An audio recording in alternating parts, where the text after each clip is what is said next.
I'll begin with the questions, and feel Sure. comfortable to share whatever you'd like. So the first question is, in 1979, when your government was elected, you became Prime Minister, and you appointed Ron Atke, Immigration Minister, and Flora MacDonald, Secretary of State. Both new ministers focused immediately on the refugee situation. What was your initial reaction at that time? Well, we knew the refugee situation was intense, although it had not come up in the election campaign, so we had not been focused on it or particularly taken a position. I'm not surprised that both those departments would brief their ministers, because looking back on it, it's clear that the crisis was growing and there needed to be a broad response. As I recall the conversations, they were separate with individual ministers. I think probably first with Flora, and then with Ron. And I don't recall at what stage we brought the whole of the cabinet into the discussions, but at some stage we did. What is interesting about it is that while, as in the country, there were some reservations about addressing this issue, they were not acute in the cabinet. And I don't believe they were particularly strong in our parliamentary caucus. I haven't gone back over the records of those caucus meetings. Undoubtedly, there would be some who had reservations, some on the spending side, some, frankly, on the humanitarian side, although not a lot of those in that particular caucus. And then we, in all departments, having been out of government for a long time, my party was taking a look at what was going on, and where the priorities were. We had our own priorities from the election campaign, and we were naturally going to give priority to those. But things had arisen in the world and in the country, of which we had not taken account. It's interesting, though, to note that the focus on and the complexity of the refugee problem was growing in the period, in the years before the 1979 election. And it had been a subject of parliamentary debate, not extensively, but some of my colleagues, the Honourable Jake Epp, for example, with his Mennonite background, but also his own particular interest in these things, and Doug Roach, the MP for Edmonton Strathcona, who had long been interested in questions of international development, had raised questions in the House. I can't comment on the tone of those questions. I would imagine that they would have been quite respectful, information gathering, and designed to signal interest in the issue. So it was not a surprise when this issue was near the top of our agenda when we began to meet as a cabinet. It was an objectively important issue, growing more attention elsewhere. But there's another factor to this, and it is that, and I'm going to be very careful about mentioning people and not mentioning them, because I haven't asked permission in all these cases, but I think that those who are still living will forgive me.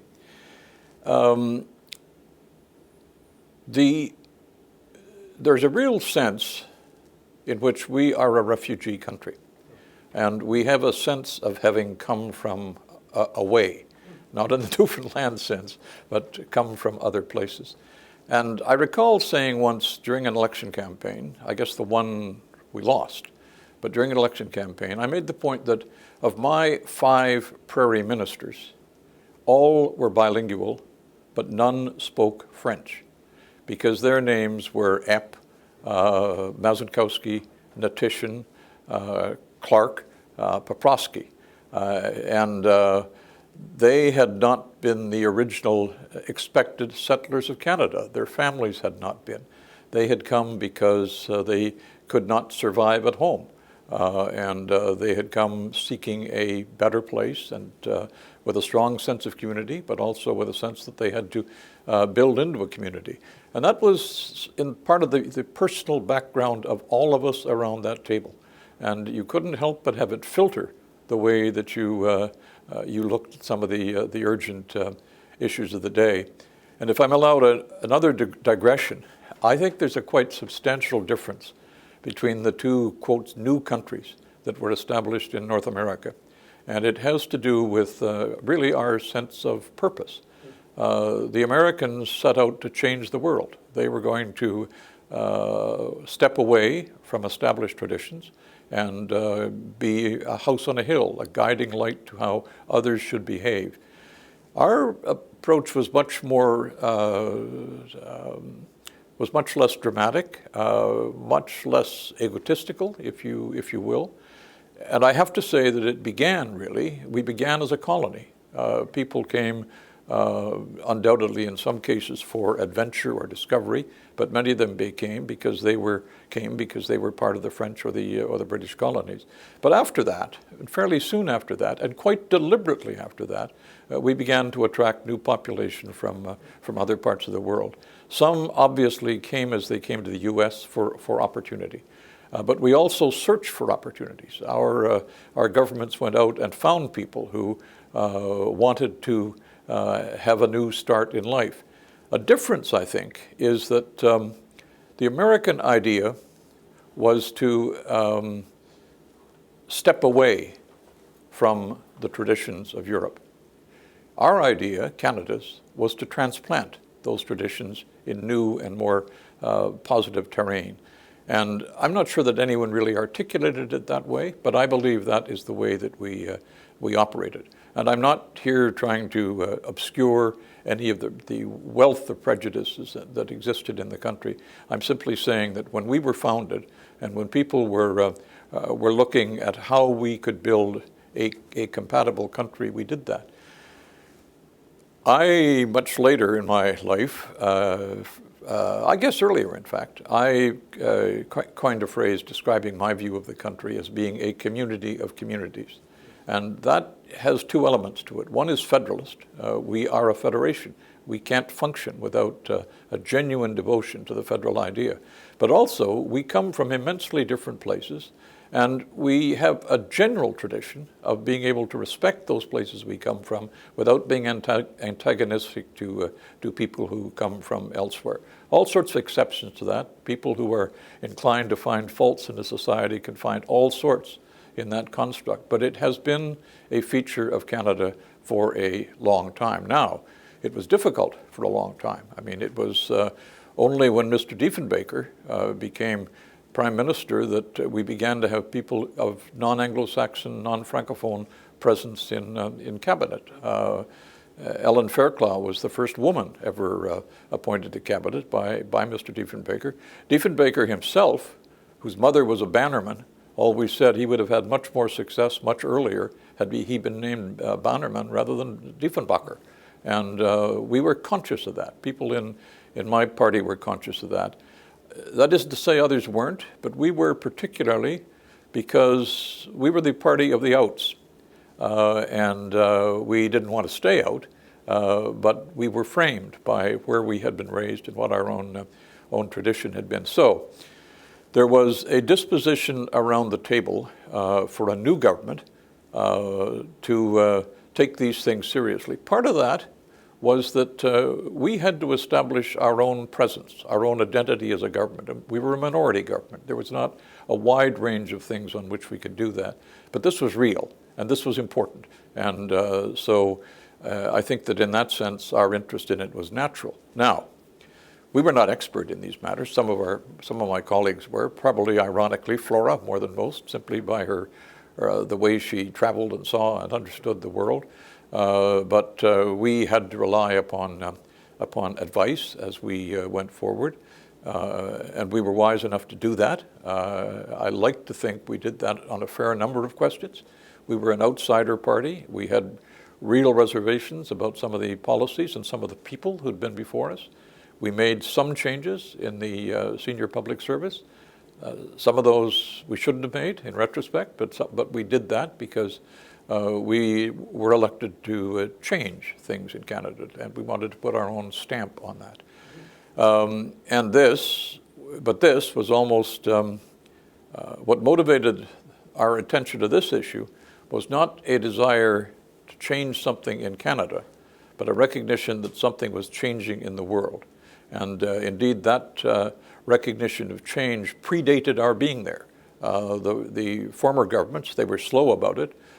but former governments had moved forward. And when I say governments, I'm speaking of both the elected officials and very much the appointed officials, the Public Service of Canada. But they had been relatively cautious at that time for a variety of reasons. One of my colleagues believes, in retrospect, that a part of the interest in Indochina at that time was that there had been a Canadian diplomatic presence there for some time in a kind of peacekeeping supervisory role, but also we were the next door neighbor of a country that had been intensely and controversially engaged in Indochina, the United States. We had not been engaged at all in the same way or to the same degree as they were. But one of the fates of being a neighbor to a superpower is that their faults get assigned to you as much as to others. And I think there was an interest, a disposition, probably among the churches, probably among people who wanted to define Canada in a broader, truer way as to who we really were, to step away from part of the reputation that might have been associated with us because of our neighborhood. I don't want to make too much of this. He has thought about it. He thinks that this is a valid perspective, and I'm inclined to share that view in retrospect. It was not a major motive for us, but it affected our attitude towards the issue. Now, I don't want to pretend that there weren't reservations in my caucus or in my party. I've been a little surprised reading after the fact what public opinion polls were. I was surprised, for example, to find that the accomplishment for which I celebrated Canada and our government with regard to setting a very high level of intake, at its height enjoyed only 49% of the approval of Canadians. So there was a very strong movement, but it was not a mass movement. And it could have been more difficult. And we were fiercely opposed by some interest groups. The then National Citizens Coalition was vigorous in its opposition to what we were doing. But I don't want to exaggerate this, but as was the case later when I was foreign minister and we had undertaken leadership in South Africa, there were members of our parliamentary caucus who had some reservations about that. They were, on the one hand, they wanted the right to express their view and be heard, and both in my government and later in Mr. Mulrooney's government, we tried to do that. But they were not particularly adamant at that time. And it's interesting, I was going to make an editorial comment about today, which I won't. But it was, except to say that sometimes the divisions that one sees today emanating from political parties, or the strengths, are sometimes assumed to have applied in earlier times. And this was a different political party, it was a different era, and while there were reservations, I don't think there were many, if any, might have been 2 or 3, who said we should not be doing this. There were probably quite a few more who said we're spending too much on it, we have other alternatives, things of this kind. Now, the other thing that, of course, happened was that we were under no illusion as to why we got elected. We were elected because people wanted a change, and they did not want the old way, or what they saw as the old way, to be continued. So there was a general disposition in the country, I think, to have people take a look at things. Let me come now, if I can, because it's a critical part of the story, even to the answer to this question, to the role of the public service. Because the public service, those involved in these issues, particularly in the Department then of Immigration, but also in then External Affairs, were very conscious of these things, these issues developing, and they had considered various scenarios. I can't claim to know why they why they were not more activist at the time than they did, except that it was not a result of indifference. They were very much involved, and there were undoubtedly reasons at the time, including the profile of the issue at that time. But the public servants, when the time came to act, were extremely helpful to us, and some of them extraordinarily so. In fact, one of the most important single issues persuasive issues in our decisions in that period was when the late Jack Mannion, who was the Deputy Minister of Immigration, showed page proofs of Irving Abella's book, None is Too Money, to Ron Atke, and asked the question, what side of history do you want to be on? I'm paraphrasing that. But that was a very important thing to have happen. And it wouldn't have happened in a typical, if you were reading a textbook on relations between elected ministers and appointed officials, there would probably not have been a recommendation to suggest, to send page proofs about an issue like that to a minister. But Jack Mannion did, and Ron accepted it, and it was persuasive as the time came to lift the levels in the cabinet. So there's another thing about this. I was privileged for about 7 years to be the Minister of External Affairs, and there's no doubt that it was seen, including by its members, as an elite department in the Government of Canada. It would be a stretch to say that the Department of Immigration at that time was seen as an elite department. But and so one might say this kind of behavior might be expected from external, but maybe not from immigration. Well, it was there in immigration in spades, and it showed up not simply when we were dealing with difficult issues, but later on when we had to be imaginative about how we could do impossible things. And there were officials of both departments and others, of course, involved in this. But the immigration people were really outstanding in doing this. Imaginative, prepared to take risks. Sometimes risks they were wise not to report to their minister, but they knew there was a Canadian, not just policy at that time. This was as things began to really move, but a Canadian mission involved, and they were putting themselves into it. What's interesting about that is that there's often not much attention paid to the politician-public servant relationship, and and that's unfortunate because for good and for bad, it's a part of the effective conduct of a government. For bad, because there is sometimes mutual suspicion or reluctance or something of this kind, or a sense of separation that doesn't bring together. For good, on those occasions when people do come together, often in crisis. I mean, when I dealt with crises in external affairs, when I dealt with them elsewhere, justice, the public service was the best of the public service. The leaders of the public service were really effective, and that's an important case here because we are all impressed, as we should be, by the response of Canadian citizens, people in the streets, people who we regarded as sort of voters whose influence on public affairs was once every 4 years. But in fact, and they were extraordinary. There were extraordinary responses of that kind, and they continue. And in this, I would argue, they enhance a tradition that was already nascent in the country. But the determination to go beyond their brief of the professional public service was really extraordinary. So those are all factors that I'm recalling this as best I can, that were on our minds. Other things were. It probably, I don't know if there was an agenda list, 1, 2, 3, 4 in our cabinet meetings. I don't recall that.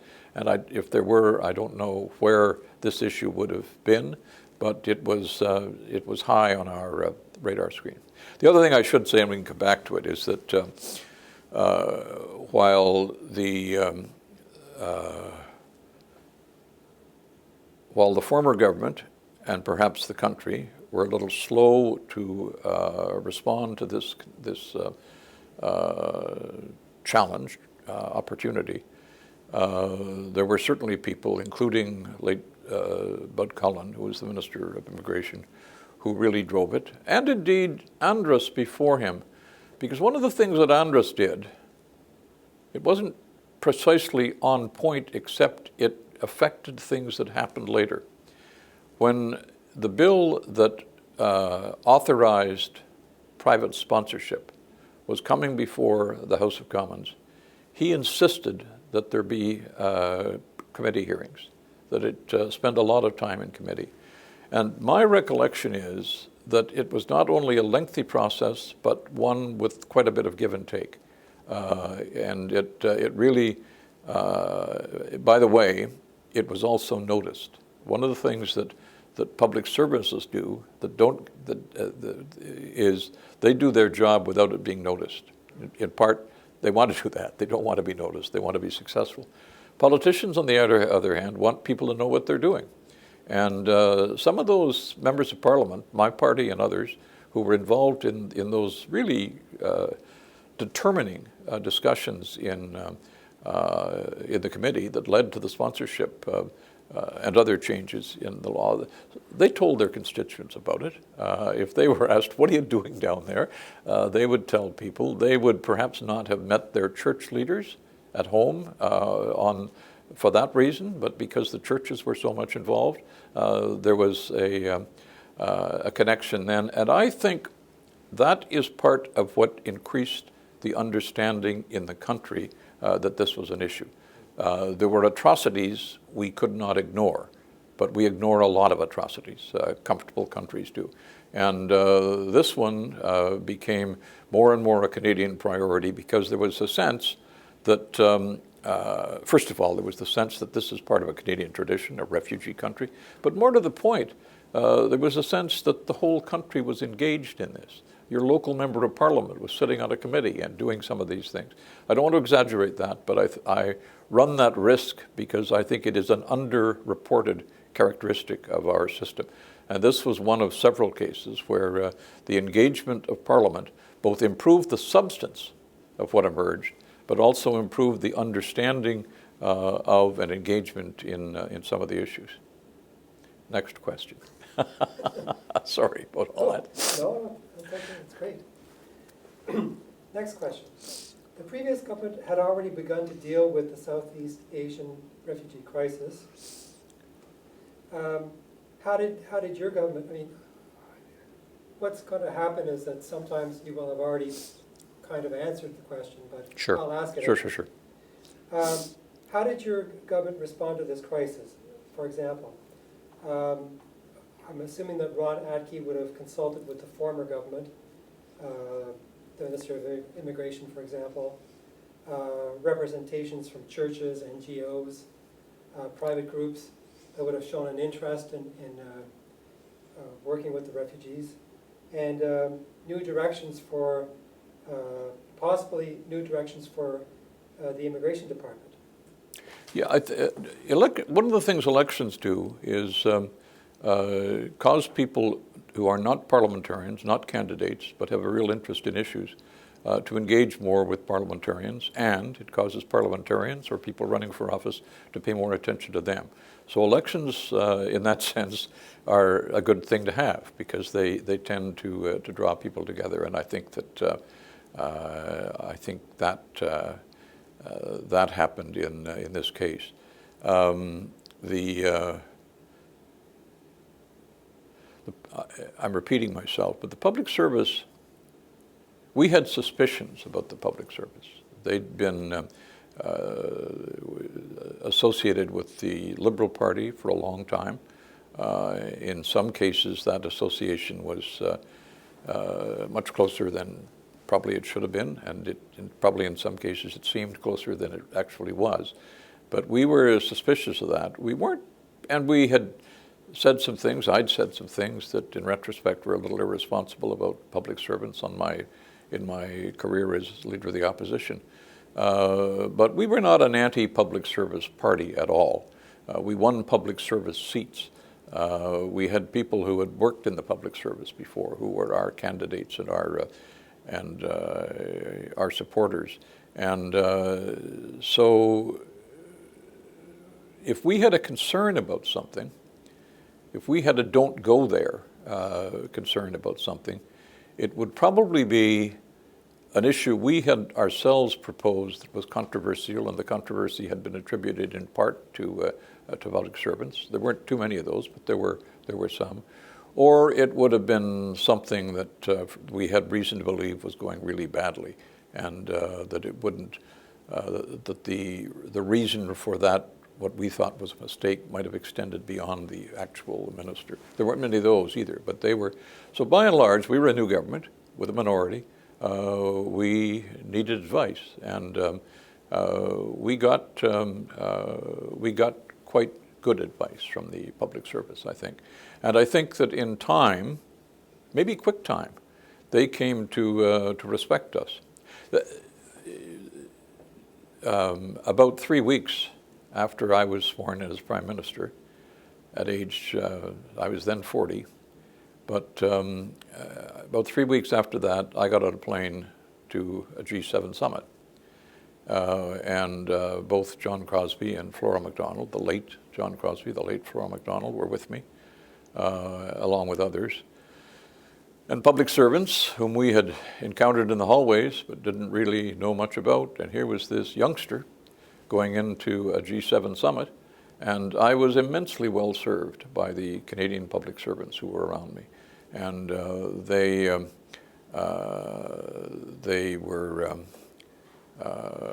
we came through that reasonably successfully. I think both Flora and John would say the same thing, but naturally I was the one at that time upon whom focus, good and bad, celebratory and otherwise would have attached, and they were very good. And that was a factor in this issue. The other, of course, was there was a public interest in these matters, including many of our members. They'd been engaged, or they became engaged during the election campaign, and the churches and others were. But it's curious, you know, that for a long time, while the seriousness of the issue was growing throughout Indochina, the insistence on Canadian response was not as strong as it later became. I'm not blaming anybody for that. We don't focus much on that part of the world. We have been a European country. We had been a European country of origin for a long time, but it was a reality. And the public service, of course, had been forced to deal with these things, and they felt the appropriate sense of responsibility to let us know, and we were responsible enough to take their advice seriously. We weren't we were not a trivial or an antagonistic political party. We were quite different. Robert Stanfield had helped shape that, and I did my part, and we were in that frame of mind. So those factors which could have caused problems between, on a new issue, between an established public service and a new government, did not create serious frictions. Other things did, but that didn't. Okay. Next question.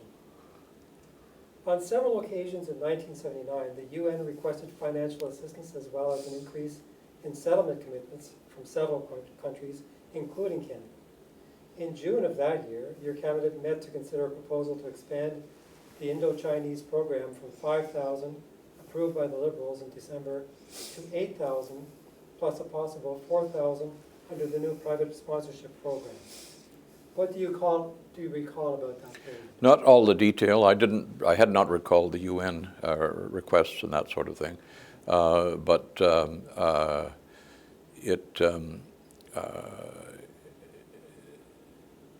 the two portfolio ministers, Ron Atke and Flora MacDonald, would have been briefed by their officials.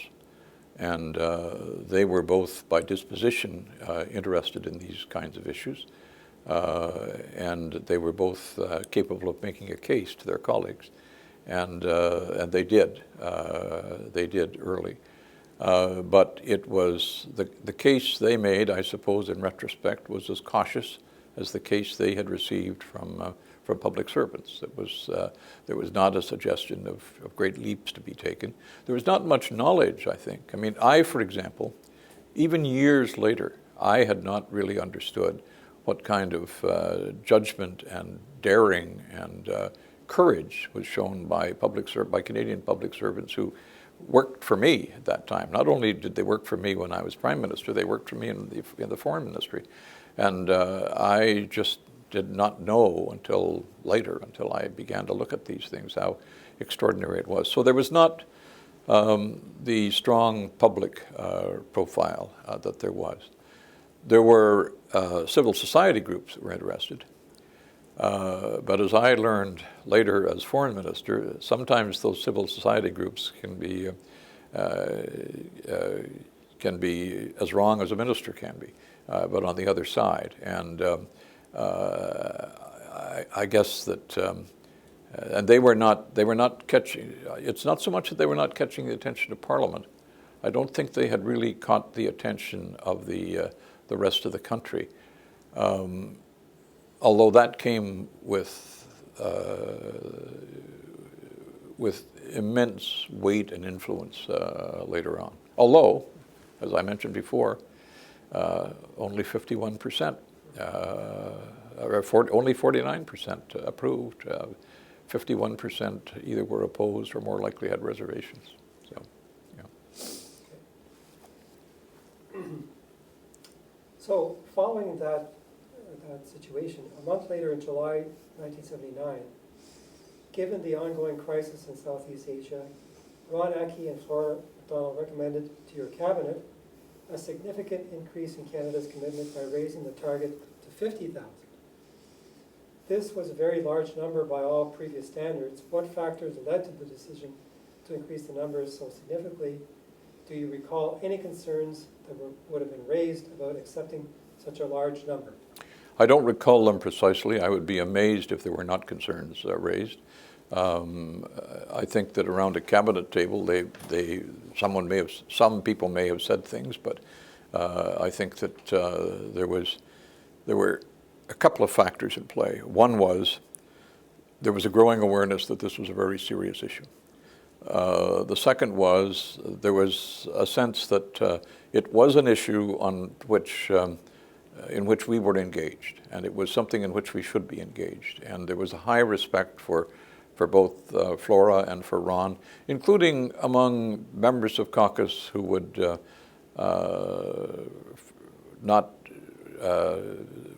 with whom they would not have been ordinary dinner guests.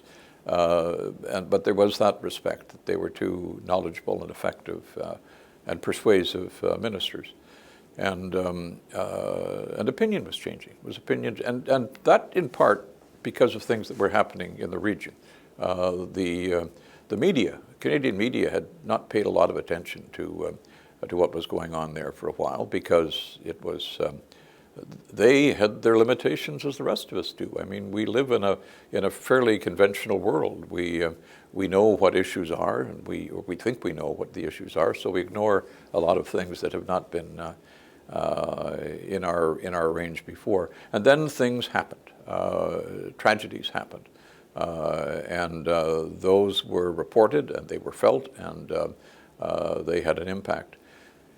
As I've been thinking about this, it occurs to me that if one is going to look at sort of month-long periods in the history of Canada, when things changed dramatically with a policy impact, that period between mid-June and mid-July of 1979 was a very important period.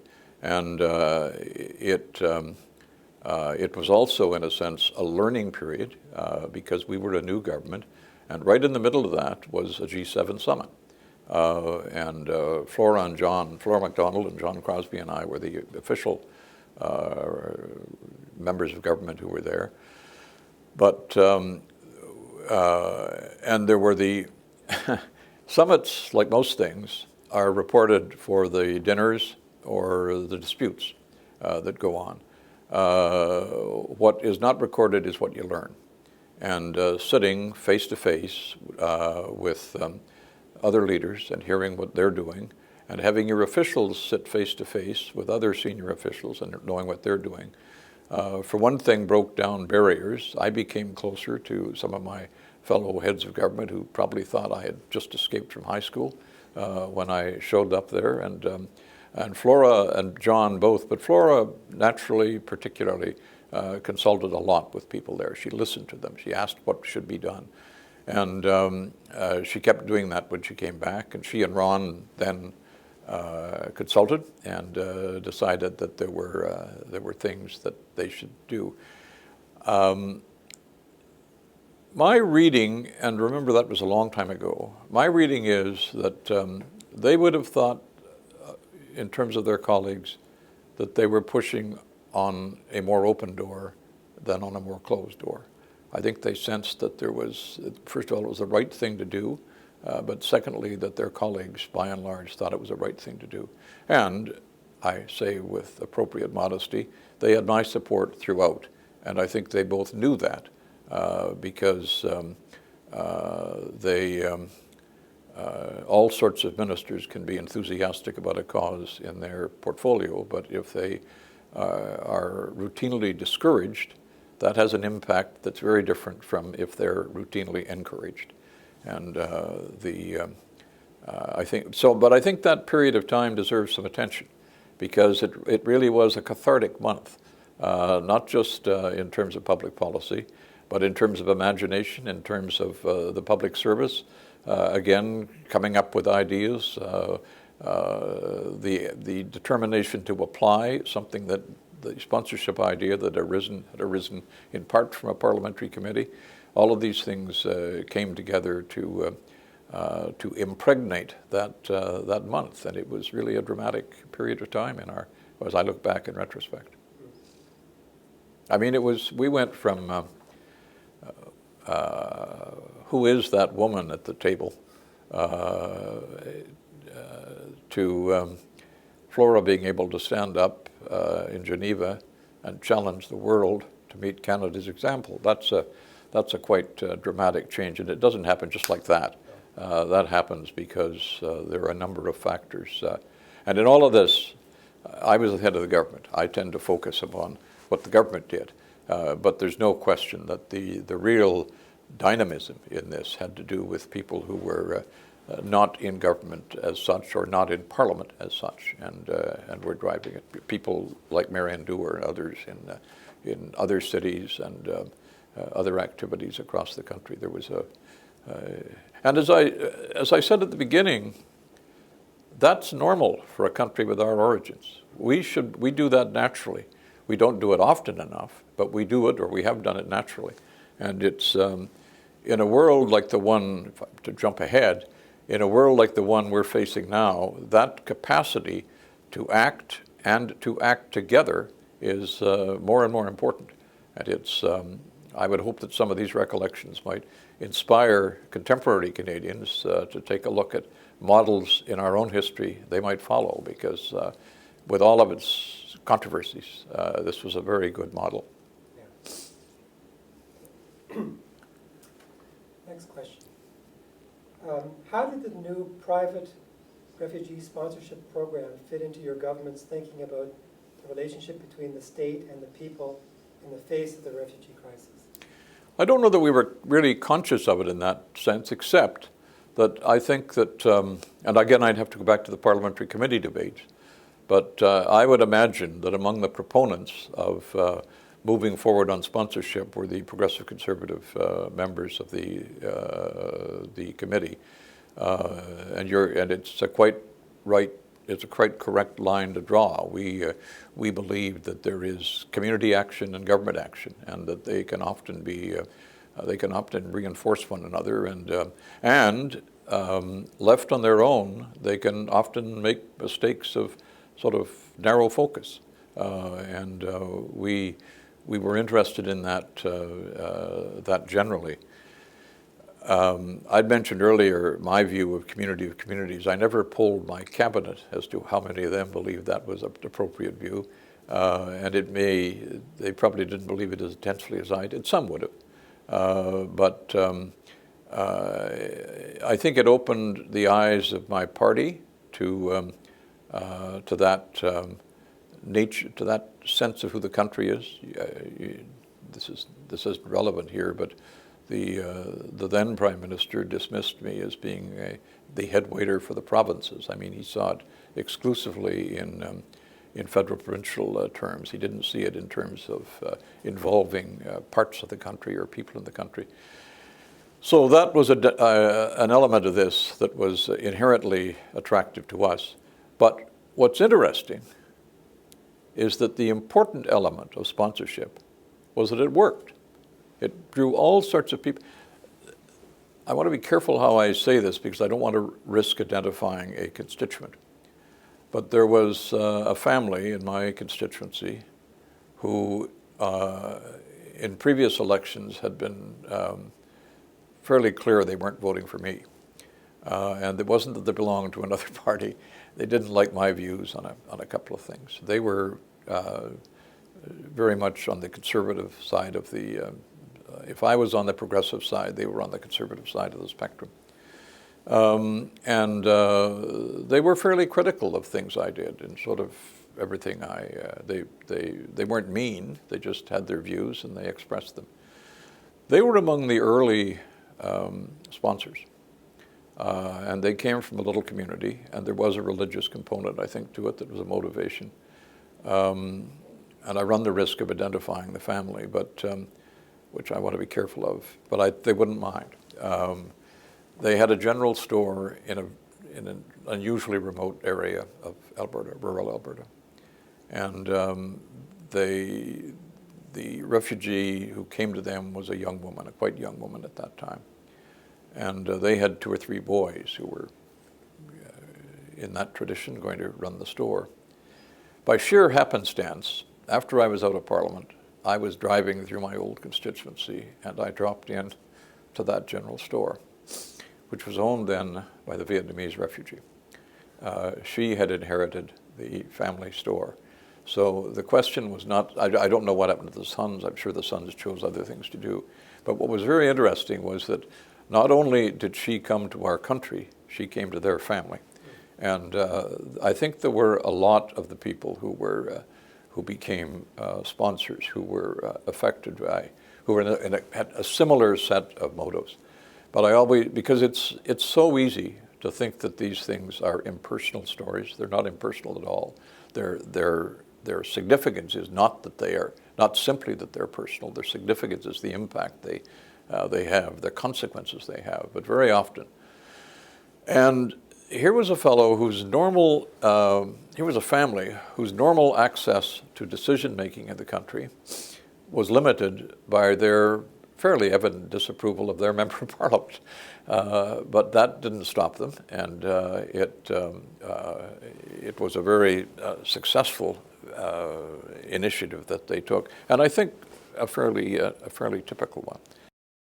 How did the government prepare to deal with the additional number of refugees? For example, did they look at the development of new programs, new policies, strategies for dealing with issues brought about by the settlement of new refugees in the country?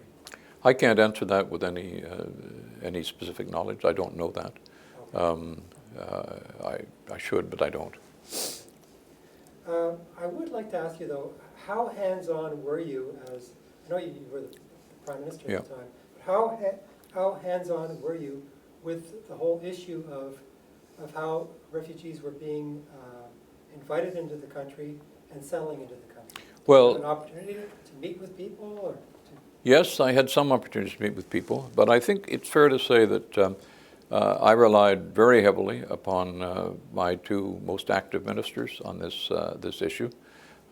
They kept me informed fairly regularly. We had other things going on that we had to deal with. I can't recall whether or not at that time I met people who had come as refugees or not. I can't recall that. I certainly did afterwards, and I must have at the time, but it was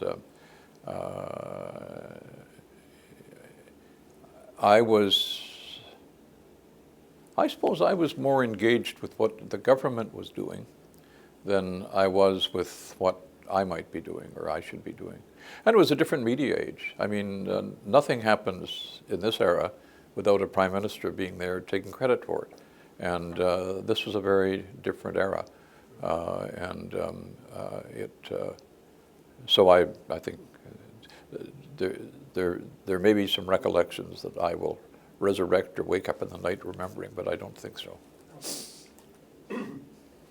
And remember, mine was a sprawling rural constituency. While there's no question that people like the one I described were very much involved in the program, it's harder to draw a crowd in the 16th largest physical constituency in the country than it would be in downtown, wherever. But it was a factor on our mind. Quite consistently it was. And an asset in Canada's hands for most of the time we were there. Yeah. It opened doors for us. It helped us do other things that we wanted to do. Yeah.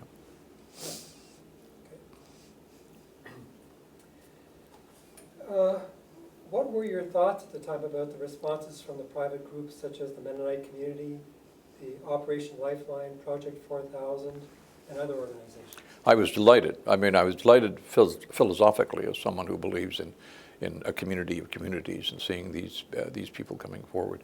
But also, they changed the climate within which we acted. And it was reciproque. We were both doing it, of course, but nonetheless, they changed the community. Did they approve of us? Not always. Were they vituperative sometimes in their disapproval? Occasionally. It was a dry run for being foreign minister because I ran into the same kind of situation on issues in the foreign ministry, and on some of them I was right, on some of them they were right. But I thought it was a very, you see, I really do believe that I was going to say this is an under-organized country. That's not true. But we are not calling upon our resources. We have not called upon our human resources in the way we could, and our community resources. And that had been my prejudice since I began to think about these issues. This, in effect, was a demonstration of how effective that sort of thing can be when it happens. It's often messy, it's often uncomfortable, but you learn a great deal from it. And it was one of the best examples we've had of that kind of thing happening. In fact, if I worry about anything now, it is that that sense of being able to make a significant difference in the future of the country is diminishing. On the part of individuals and communities is diminishing. And that's not only dangerous objectively, it's a straying from our nature. And we have a nature, we have an identity, but we have to keep recognizing and affirming it. So I was very pleased at that episode, even the criticism which we encountered, to which one becomes accustomed as the leader of my then party and the opposition of the country.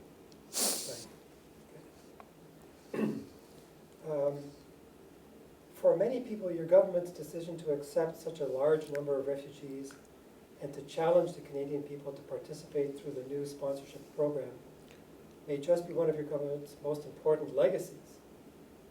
How do you see that? I think that's true, because there was a sort of a confluence between a crisis in the world and an inherent disposition in the government. I think we were interested in new ways of doing things.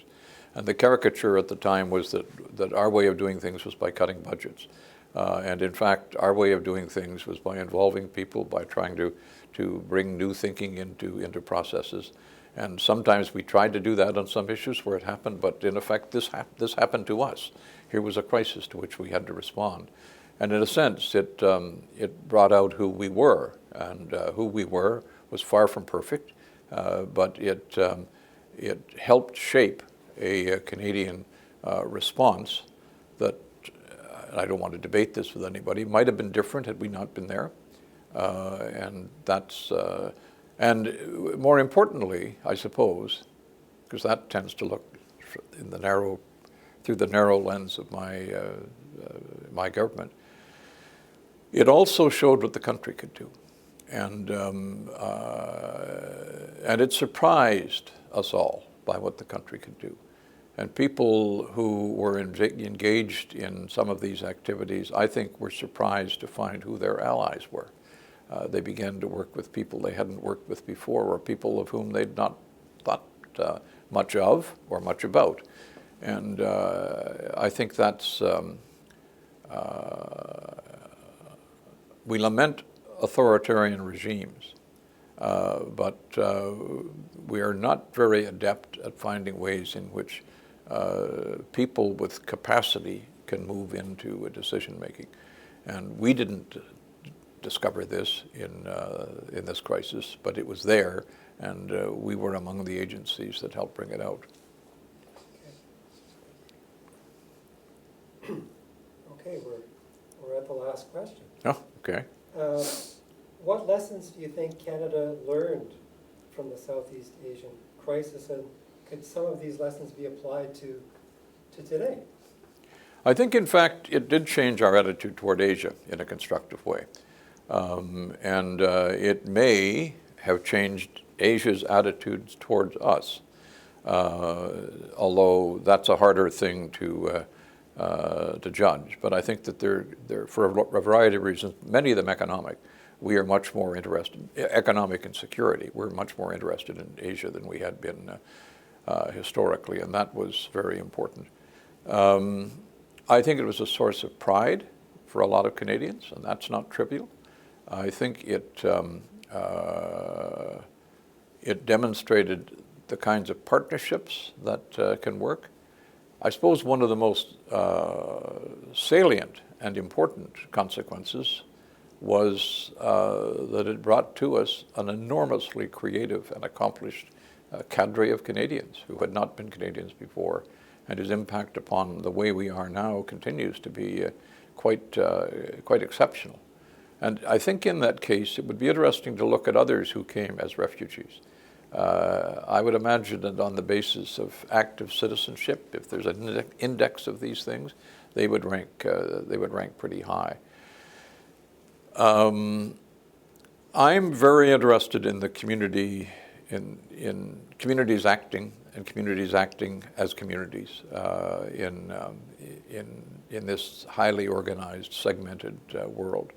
And I think there are, this is not just a theory. We're talking about something that happened. And it happened because of us, of the people whom we are. And consequently, it can happen again. And it brought great, not only benefits to the people who were involved, including the Canadians who had psychological benefits from it.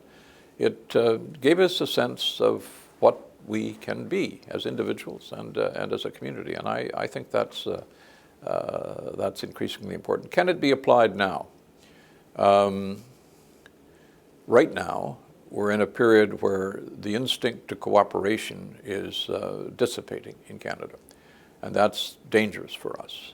It's not accidental that we're a federation. But it's not simply informal things like a federation that we're dissipating. There's more angry talk, there's more disdain, there's more apprehension about people who don't think like us or act like us. And what we have to remember in this is that there is an inherent capacity, and there are examples of how Canadians have been better. And I hope that the attention that is being given to Canada's performance and its consequences in this issue will encourage more of that in the future. The countries used to be judged by their wealth, and we have ranked fairly high there.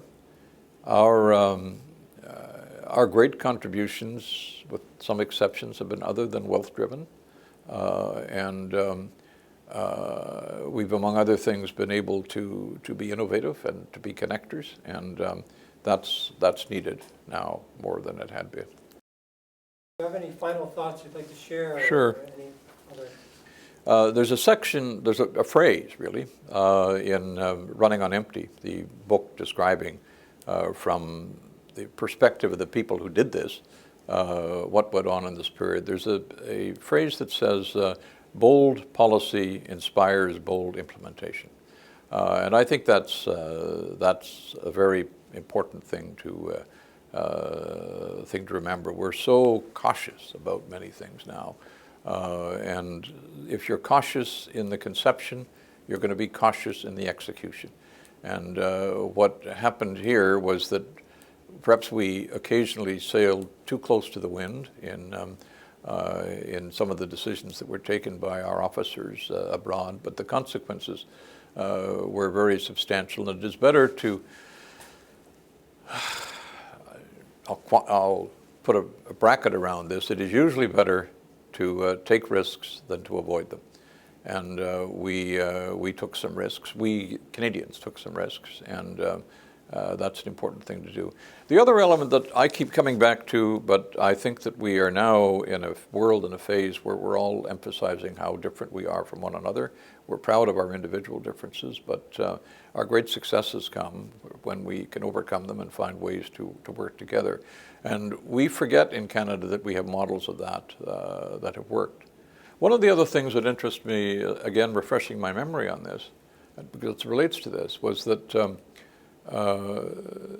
the role of Quebec in Canada is very often seen in simply constitutional terms, and it's a constitutional accomplishment, both the initiative and its success since that time. But it also is an indication in this case where a quite specific goal of a challenged community can have a profound impact upon national policy. And I think the first province to enter into real support for this program was the province of Quebec. And they did it in part, lots of reasons, but they did it in part for linguistic reasons, because many of the refugees who would be coming were francophones. And that would, and the survival and thriving of the francophone element of Canada is a central part of Quebec's purpose. So, and that might, I can't recall at the time, no doubt there were people who were suspicious of that, no doubt there were criticisms of it, but in fact it was a very legitimate and very constructive expression of a particular desire of a community that had a positive impact upon the whole community. So it's, this experience is chock full of examples for the future if we want to take a look at them.